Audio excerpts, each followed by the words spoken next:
बिस्मिल्लाहिर्रहमानिर्रहीम। अस्सलाम वालेकुम फ्रेंड्स, सैम रेसिपीज़ में आप सबको खुश आमदीद। आज मैं आप लोगों के लिए बहुत आसान, बहुत मज़ेदार और जल्द बन जाने वाली खीर की रेसिपी लेकर आई हूँ। रेसिपी बताने से पहले काइंडली मेरे चैनल सैम रेसिपीज़ को सब्सक्राइब कर लीजिए और बेल आइकन को प्रेस कर दीजिए ताकि आने वाली मेरी तमाम रेसिपीज़ आप लोग सबसे पहले देख सकें। सबसे पहले 2 लीटर दूध को बॉईल कर लेंगे।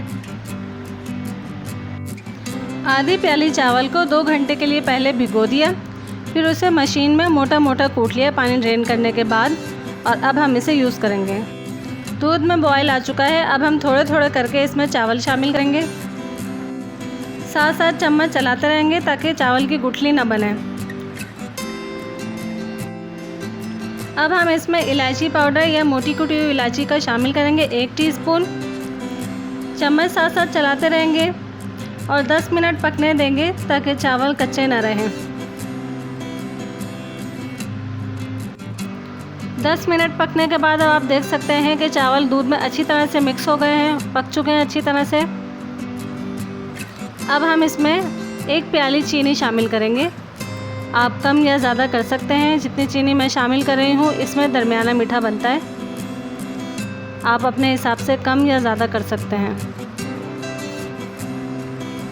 चम्मच मुस्तकिल चलाते रहेंगे।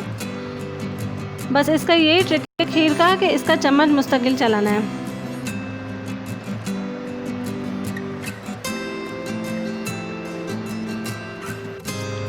चीनी भी अच्छी तरह से पक चुकी है। इसमें मुझे तकरीबन 5 मिनट लगे हैं। अब आधा पाव खोए के मैं इसमें शामिल कर रही हूँ। अच्छी तरह से मिक्स कर लेंगे खोया भी।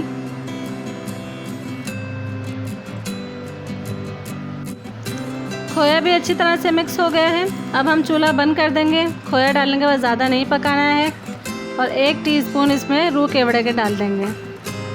अच्छी तरह से मिक्स करके डिश आउट कर लेंगे।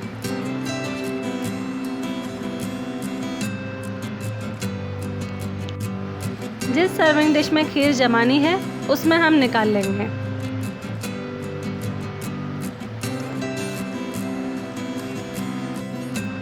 फ्रेंड्स, ये खीर बहुत मज़ेदार बनी है और मैंने इसे बादाम पिस्ते से गार्निश किया है।